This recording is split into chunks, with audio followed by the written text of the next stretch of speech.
Now, but if there's a question, man comes and say, do you think it's wrong to smoke? What are you asking about it for? If it's a question in your mind, leave it alone. Agora, mas se há uma dúvida, homens vieram e disseram: você acha que é errado fumar?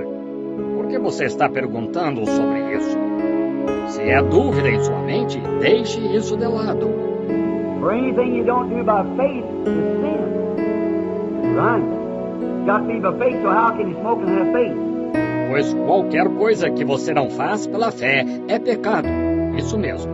Tem que ser pela fé. Então, como você pode fumar e ter fé? It's right, your own conscience shows you that you're wrong. So if it's uncertain, you better leave it alone. Because that might be the one thing that keeps you out of the kingdom of God. Veja, está exatamente em sua própria consciência que lhe mostra que você está errado.